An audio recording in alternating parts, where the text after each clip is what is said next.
ನೀವು ಚಾರ್ cooking channel. ಇವತ್ತು ನಾವು ತುಂಬ ಈಸಿಯಾದ ರೆಸಿಪಿ ಅವಲಕ್ಕಿಯಿಂದ ಅವಲಕ್ಕಿ ಚಿತ್ರಾನ್ನ ಮಾಡೋದು ಹೇಗೆ ಎಂದು ನೋಡೋಣ ಬನ್ನಿ. ರುಚಿ ಅಂತೂ ತುಂಬ ಚೆನ್ನಾಗಿರುತ್ತೆ. ಒಂದ್ಸತಿ ಟ್ರೈ ಮಾಡಿ ನೋಡಿ. ಈ ಥರ ಮೊದಲು ಒಂದು ಪ್ಯಾನಿಗೆ 2 ಸ್ಪೂನ್ ಎಣ್ಣೆ ಹಾಕ್ಕೊಂಡಿದ್ದೀವಿ. 1 ಟೀ ಸ್ಪೂನಷ್ಟು ಸಾಸಿವೆ, ಒಂಚೂರು ಜೀರಿಗೆ ಹಾಕಿಕೊಂಡು ಕರಿಬೇವಿನ ಸೊಪ್ಪು ಹಾಕಿಕೊಂಡು ಇದಕ್ಕೆ ಸಣ್ಣಕ್ಕೆ ಹೆಚ್ಚಿರಬೇಕು ಈರುಳ್ಳಿ, ಸಣ್ಣಕ್ಕೆ ಸ್ವಲ್ಪ ದಪ್ಪಕ್ಕಿರಬೇಕು, ಮೀಡಿಯಮ್ ಸೈಜ್ ಈರುಳ್ಳಿ ಹೆಚ್ಚಿರಬೇಕು. ಈರುಳ್ಳಿಯನ್ನು ಹಾಕಿಕೊಂಡು ಚೆನ್ನಾಗಿ ಫ್ರೈ ಮಾಡಿಕೊಳ್ಳಿ. ಇದು ಫ್ರೈ ಆಗುವಷ್ಟರಲ್ಲಿ ಪಕ್ಕದಲ್ಲಿ ಇನ್ನೊಂದು ಪ್ಯಾನಿಗೆ 1 ಸ್ಪೂನಷ್ಟು ಎಣ್ಣೆ ಹಾಕಿಬಿಟ್ಟು ಉದ್ದಿನಬೇಳೆ ಮತ್ತು ಸ್ವಲ್ಪ ಕಡಲೆಬೇಳೆ ಇದ್ದರೆ ಕಡಲೆಬೇಳೆ, ಆಮೇಲೆ ಕಡಲೆಕಾಯಿ ಬೀಜ ಬೇಕು ಅಂದರೆ ಅದನ್ನು ಹಾಕಿಬಿಟ್ಟು ಫ್ರೈ ಮಾಡಿ ಇಟ್ಕೊಳ್ಳಿ. ಯಾಕಂದರೆ ಹಂಗೆ ಮಾಡಿದಾಗ ನಿಮಗೆ ಸ್ವಲ್ಪ ಕ್ರಿಸ್ಪಿಯಾಗಿರುತ್ತೆ ಕಡಲೆಕಾಯಿ ಬೀಜ ಎಲ್ಲ ಅಷ್ಟೇ. ಆಮೇಲೆ ನಂತರ ಈ ಈರುಳ್ಳಿ ಹಾಕಿರ್ತೀವಲ್ವಾ, ಇದಕ್ಕೆ ರುಚಿಗೆ ತಕ್ಕಷ್ಟು ಉಪ್ಪು, ಹಸಿಮೆಣಸಿನ್ಕಾಯಿ ಎಲ್ಲ ಹಾಕಿಬಿಟ್ಟು ಚೆನ್ನಾಗಿ ಫ್ರೈ ಮಾಡಿಕೊಳ್ಳಿ. ಅಷ್ಟರಲ್ಲಿ ಈ ಸೈಡು ಅವಲಕ್ಕಿನ 2 ಸೆಕೆಂಡ್ ತೊಳೆದು ಬಿಟ್ಟು ಹಂಗೆ ಡೈರೆಕ್ಟ್ ಹಾಕಬೇಕು. ನೀವು ತುಂಬ ಹೊತ್ತು ನೆನೆಸಲೂಬಾರ್ದು, ನೆನೆಸಿದ್ರೆ ಮುದ್ದೆ ಆಗೋಗುತ್ತೆ. ನೆನೆಸ್ಬಿಡಿ ಅವಲಕ್ಕಿನ. ನೀವು ಈ ಈರುಳ್ಳಿ ಎಲ್ಲ ಲೈಟ್ ಬ್ರೌನಿಷ್ ಆಗುವಷ್ಟರಲ್ಲೇ ನೀವು 2 ಸತಿ ತೊಳೆದು ಇಟ್ಕೊಂಬಿಡಿ, ನೀಟಾಗಿರುತ್ತೆ. ಇಲ್ಲ ಅಂದರೆ ಮುದ್ದೆ ಆಗುತ್ತೆ, ತಿನ್ನೋಕ್ಕಾಗಲ್ಲ. ಹೀಗೆ ಮಾಡಿದ್ರೆ ತುಂಬ ರುಚಿಯಾಗೂ ಇತ್ತು.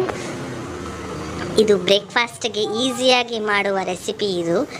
ನಂತರ ಅರಿಶಿನ 1 ಟೀ ಸ್ಪೂನಷ್ಟು ಹಾಕಿಕೊಳ್ಳಿ. ಅರಿಶಿನ ಬರೀ ಕಲರ್ಗಷ್ಟೇ, ಇದು ಆಪ್ಷನಲ್. ನಿಮಗೆ ಬೇಕಂದರೆ ಹಾಕ್ಕೊಳ್ಳಿ, ಇಲ್ಲ ಅಂದರೆ ವೈಟ್ ಕಲರ್ ಬರುತ್ತೆ ಅಷ್ಟೇ, ಇನ್ನೇನಿಲ್ಲ. ನಂತರ ನೀವು ಅವಲಕ್ಕಿನ ಎಲ್ಲ ತೊಳೆದು ಬಿಟ್ಟು ನೀರನ್ನೆಲ್ಲ ಬಸಿದು ಇಟ್ಕೊಂಡಿರ್ತೀರ ಅಲ್ವಾ, ಅದನ್ನು ಇದಕ್ಕೆ ಹಾಕ್ಕೊಳ್ಳಿ.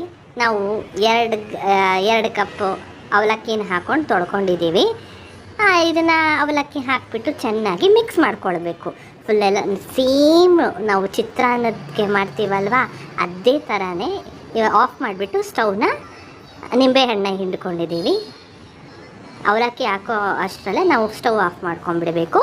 ಸ್ಟವ್ ಆಫ್ ಮಾಡಿಕೊಂಡು ನಿಂಬೆಹಣ್ಣು ಹಿಂಡ್ಕೊಂಡು ಮತ್ತೆ ನಾವು ಕಡಲೆಕಾಯಿ ಬೀಜ, ಉದ್ದಿನಬೇಳೆ, ಕಡಲೆಬೇಳೆ ಅವೆಲ್ಲ ಹುರಿದಿರ್ತೀವಲ್ವ ಅದನ್ನು ಇದಕ್ಕೆ ಹಾಕ್ಕೊಂಡು ಕೊತ್ತಂಬರಿ ಸೊಪ್ಪು, ಸಣ್ಣಕ್ಕೆ ಹೆಚ್ಚಿರುವ ಕೊತ್ತಂಬರಿ ಸೊಪ್ಪು ಹಾಕ್ಕೊಂಡು ನೋಡಿ, ಹುರಿದಿರೋ ಕಡಲೆಕಾಯಿ ಬೀಜ, ಉದ್ದಿನಬೇಳೆ ಎಲ್ಲ ಹಾಕ್ಕೊಂಡಿದ್ದೀವಿ. ಕ್ರಿಸ್ಪಿನೆಸ್ ಇರುತ್ತೆ ಅಷ್ಟೇ. ಇದರಲ್ಲೇ ಹಾಕಿಬಿಟ್ಟು ಹುರಿದ್ರೆ ಏನಾಗುತ್ತೆ, ಸ್ವಲ್ಪ ಸಾಫ್ಟಾಗಿರುತ್ತೆ ಕಡಲೆಕಾಯಿ ಬೀಜ ಎಲ್ಲ. ಬೇರೆ ಹುರಿದು ಹಾಕ್ಕೊಂಡ್ರೆ ಕ್ರಿಸ್ಪಿಯಾಗಿರುತ್ತೆ ಅಂತ ಅಷ್ಟೇ. ಹಾಕಿಬಿಟ್ಟು ಎಲ್ಲ ಹಾಕಿ ಚೆನ್ನಾಗಿ ಮಿಕ್ಸ್ ಮಾಡ್ಕೊಳ್ಬೇಕು.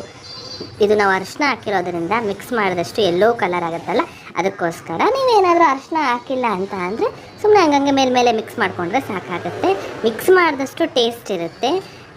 ಈ ಸಮಯದಲ್ಲಿ ನೀವು ಉಪ್ಪು ಏನಾದರೂ ಕಮ್ಮಿ ಹಾಕ್ಕೊಂಡಿದ್ದೀರಾ ಅಂದರೆ ಈಗಲೇ ನೋಡ್ಕೊಂಡ್ಬಿಟ್ರೆ ಉಪ್ಪು ಕಮ್ಮಿ. ಇವಾಗ ಸ್ಟವ್ ಆನ್ ಮಾಡ್ಕೊಳ್ಳಿ. ಸ್ಟವ್ ಆನ್ ಮಾಡ್ಕೊಂಡು 2 ಸೆಕೆಂಡ್ ಮತ್ತೆ ಫ್ರೈ ಮಾಡ್ಕೊಳ್ಳಿ ಅಷ್ಟೇ. ಫ್ರೈಗೆ ಏನೂ ಇಲ್ಲ, ಲೈಟಾಗಿ ಇದು ಮಾಡ್ಕೊಳ್ಳಿ.